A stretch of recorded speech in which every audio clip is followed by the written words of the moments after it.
Friday night footy. Good Friday. Done and dusted. The 2 p.m. game. How good's that? And 65,000 to see the Dogs absolutely trounce the Bunnies. So congrats to all Dogs fans to go the first 7 rounds here without a loss. It's absolutely incredible. So congrats to you guys. 6 wins with that bye. Led by Maxi King up front with 86 in 60 minutes. What an incredible effort from him with a try saver plus that try. And just ridiculous run meters of 232 with a couple offloads as well. So he has exceeded all expectations, to be honest. He's been someone that I've known personally to have a tremendous PPM, but it's usually so difficult to get him some minutes. And in recent histories, he hasn't hit sort of too far under the 50 mark in terms of minutes, and his PPM's been awesome all in the same time. And this one here, people were looking at potentially buying him. You can see there he's 28k above his starting price. But after this big one here, he'll be well into the 700s there, and is an option for the mids come Origin time. But the expensive nature of him is going to be tough. This Preston buy, to be honest, deep down inside, I was actually pretty happy that the people were going for Fafita, because I have Preston just in as high regard, and he played round 12 as well, and then basically everyone pivoted from getting Fafita to getting Preston. So I actually feel like Preston was gonna outscore Fafita. I just felt like it was a bit of a flash in the pan, that 92, and we'll find out soon if he can keep that form up when he does return from his hammy injury. But I think Preston is a better buy for the season. The only thing is, it was about 70k more expensive, and people spent up the cash and they got the rewards in this one. He went 41 tackles for no misses, 110 run meters with that try as well. Just involved in everything. It was good to see him get some decent run meters on that right-hand side with Kickout back as well. And it just shows this team is absolutely humming right now. So well done to the lot of people I saw buy Preston. I very much thankfully own him in Supercoach to get some good scores there. But the 69 here in Fantasy was awesome. Curran and Sexton with 62 and 61 apiece. Both great scores there. But Jacob Kiraz was the big one in this one. 4 offloads again, following on from his 5 last week. He had 5 tackle breaks, 229 run meters to go along with that try assist as well. So a great effort from Kiraz. And it was sad watching him, knowing I owned him from round 1 last year all the way through until the end of the season. And it's great to see him in full flight, moving well. And I did see a few people buy him as well. So the two people that people bought in this game went out and scored really well in Preston and in Kiraz. So that hurt me a little bit, but great to see these guys doing well, and 2 guys I love to watch play. I'll have to work out a way to get one of them at least over the next 3 or 4 weeks. But Mamzellis, just what a jet. Pistol Pete, just getting it done again. 48 average now for the season, 55 in this game with 54 tackles. Kick out a dummy half to get 56 meters, not the extra 4, but he had 2 turnover tackles in along with that 54 in the tackles made. So he's awesome. Praying that he doesn't get hurt across the season, because he'll just be my hooker all year. I don't feel like there's any point in changing that position for me, unless I happen to get a cheaper guy like a Riley Smith over the next bunch of weeks to cover when Pete is not available, which isn't much apart from round 12. Matty Burton, 54, did pick up 2 line breaks. That big run, got in the 192 meters there. A forced dropout, some decent kick meters, but less than Sexton, which we probably don't see too much going forward. I think just, he didn't goal kick either, so maybe it's just getting him back into the swing of things, but he looked good. Running the footy, he looked fast. The 4 tackle breaks were there, the turnover tackle as well. So a good return game for Burton. We'll get him just a tick under 650, I believe, and is definitely a target over the next few weeks for anyone looking for a half. And if he gets the goal kicking back, then even better. He would have picked up a 60 plus in this one. As you can see, a fair few scores 50 plus, so it would have been nice to have a few players in this game. Even Totola getting back to business with 47 minutes for his 54 points. Connor Tracy really solid there. Kickout, big return for him for this side. Duncan played 61 minutes in the end, with Hubner going down with that head knock. Unfortunately there for all of us owners. Stephen Crichton, 44 with the 6 goals. That always helps him out. Davy Miley coming back into business there. He might be closer to breaking even on the season. That's how good of a call that was. But at least a good score for him in this one.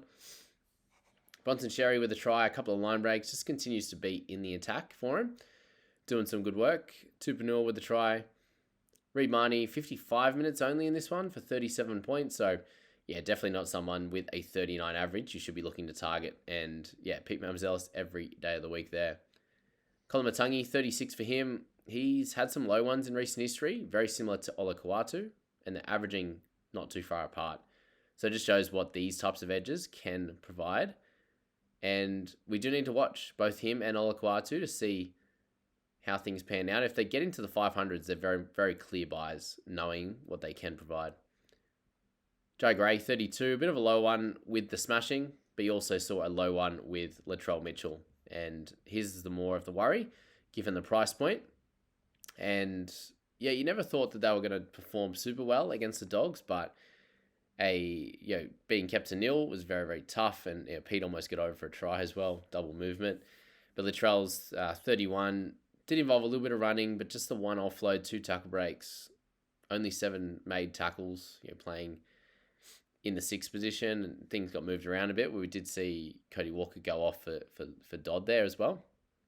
But Latrell, 421 kick meters. Again, they didn't have the ball a lot, so it's going to be hard for him to score tremendously. But you definitely want him at 1, doing plenty of work back there, which is where he gets his offloads and his tackle breaks. And usually his tries as well. But yeah, they got spanked in this one. So Latrell, 31. Gets him a lot cheaper, and it's just going to be hard for non-owners to jump on him anytime soon, because it will be Origin season very, very quickly. And for those that do own, you're not going to panic, but you need a better score, a big score from him next week to make up for it. Graham's 25 for him out there. Hubner, the 23 and 19. He made 25 tackles in that time frame. It's incredible the work that he puts in, and him being out for the week does hurt, and it just shows how quickly your cash gains can slow down just with one poor score, and then he misses another week there. This will be the the third game now with the suspension that he had. That he's missed a few games and missed a few opportunities to make extra cash. But he's done a good job, and he's definitely someone over the next stage that I'll look to move on. Isaiah Tass, another 10, and Aiken and Walker, really low scores. You and Aiken at centre for a 13. This is going to be good because he'll eventually have a stretch where he plays on that edge where what he was signed for, but he had that sin bin along with Montoya there. Montoya's slap, that was too funny. And Dodd came on for 11 in 23, so we'll get his price going down along with Isaiah Tass with the 10 in his 80 minutes. Now let's go to the upset of the round, which I thought it would be fairly close, but at the start of this game it looked like Storm were going to run away with it, and then the Dolphins came in and absolutely whacked him. Farnworth got that late try for the 75 there. Not that he needed that exactly, but 10 tackle breaks, 3 offloads. He is one of the premier players, not just centers, premier players in fantasy. And yeah, if you can own him in that center position, just pretend it's like you've got a Nico Hines or something in your side, or even better, given he's averaging, he's priced similarly, and he's averaging almost 60 now, which is crazy for Herbie. One guy we want, especially across the buy period, if you can muster the cash, he's going to be expensive but important. Isaiah Katoa, 60. Pappenhausen, 59. So both those guys very relevant. Pap got the try saver turnover tackle, which bumped him up there, along with his try and the 3 goals. Decent run meters actually compared to what we've seen from him for most of the year. And 5 tackle breaks, a couple offloads really helped him, which he hasn't had as much in the last bunch. But Isaiah Katoa, 3 try assists there. Good run meters again at 85. Good kick meters, tackling well, and just getting the job done. A very impressive season for him so far, 54.6. And there weren't too many that have bought him, but he's continuing to deliver after a high 40 score last week. Blory with a 50 kind of worked his way into it in the back end of this game, which was good. You got Curry with 47. He just puts in some great efforts. He had a turnover tackle in there. He had the try. Him and Marky Nichols, just very impressive players, aren't they? And Ray Stone with that double, that flick pass from Cody on the back on the inside, amazing. Like the things that he can do and the speed that he possesses, Cody, is very, very impressive. He ducked under a couple of tackles there to lead to that Actually, which led to that try. There you go. Very, very fun. Leo 46, just sticking around that mid-40s, isn't he? And Bostock 45, an improved game for him after some low ones. Will stabilise his price around the 400, which, look, if they continue to play well, he could be interesting, but yeah, are they going to be able to keep it up? And they've been playing well the last bunch of weeks, and he hasn't scored incredibly well. Grant Anderson, a few people mentioned, he did pick up a try-saver TO and a line break as well to get to 41, was pretty solid, and a lot less expensive than what we've seen in Supercoach, but he is overall only averaging 40. It's like 70 odd in Supercoach there. Jerome Hughes with the 40, got 2 try assists, got through the 80. They got spanked in this second half especially, and that slowed basically everyone down in this Storm outfit. I think Pappy was on 45 for all the way until like the last 10 minutes and then snuck up to the 59 there. But yeah, Hughesy, 40. Keep an eye on him because he's going to be very, very interesting over the next 6 weeks. Come round 13, I think he's going to be in a lot of sides given the average that he's thrown up so far and just the types of games it's been. It hasn't been very conducive for him to score really, really well with the amount of points and the amount of attack they have across the board. Stefano's 39. Just keep an eye on his price, guys. He still has the odd really good game there. Osako, 7 goals, no attacking stats. Munster, 37 for him.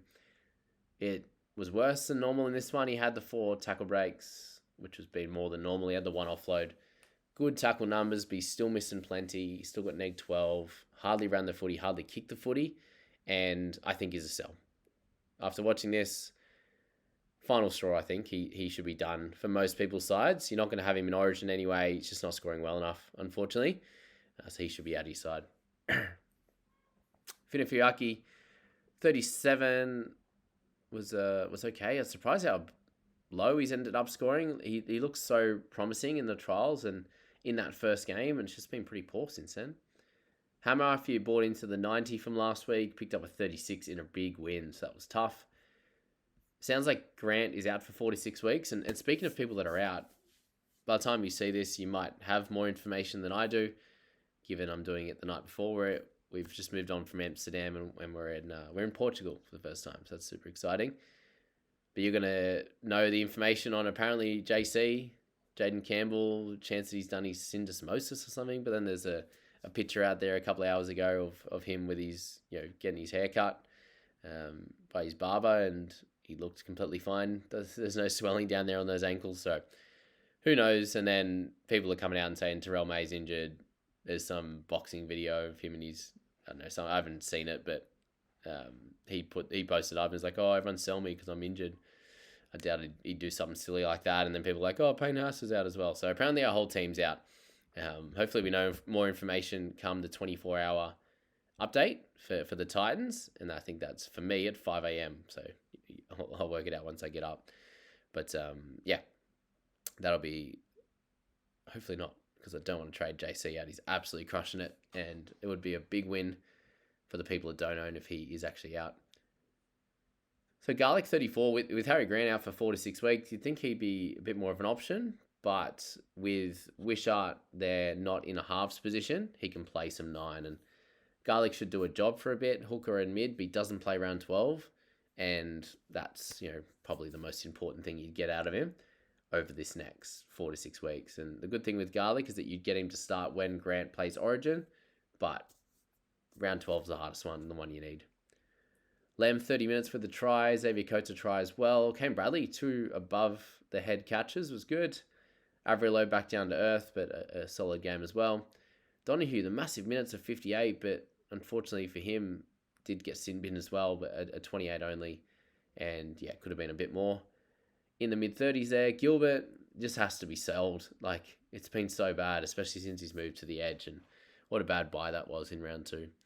It's my only real crappy one so far, actually, which is probably pretty good, given it shows why I'm in a decent position, because he's been the only real bad one compared to last year with Taylor May and Gutho and these types of guys. Eli Katoa, this was a shocker, and Daniel Saifidi, both those guys have been absolutely crushing it. 48.5 for Daniel and 50 for Katoa now, and 27 and 25. So lots of negatives for Katoa. 13 tackles only for Saifidi in 50 minutes with only 120 run meters. So, yeah, not a game for both of those guys, which is frustrating. And then we lost Howarth and we lost Max Plath in this game. So, hopefully those guys aren't gone for a really long time for their sakes and their team's sakes. We know that Howarth and Plath are very important to their sides in their own way. And, yeah, with Plath going down, does that mean Gilbert plays more time in the middle? Potentially, but you saw Ray Stone take up a lot of that. And, yeah, like Lem still only played 30 minutes. So it's pretty interesting how they're kind of locking in Gilbert. They might change that now, but it's still just gross, I think, for Gilbo. And then Plath, yeah, really tough one for anyone who bought him. And whoever's owned Howarth for a while now, it hasn't played out like I expected, but it hasn't played out like we expected for majority of the Storm players in their fantasy scoring. It's been pretty rough. So we'll leave it there, guys, for this video. The 2 games on Friday night.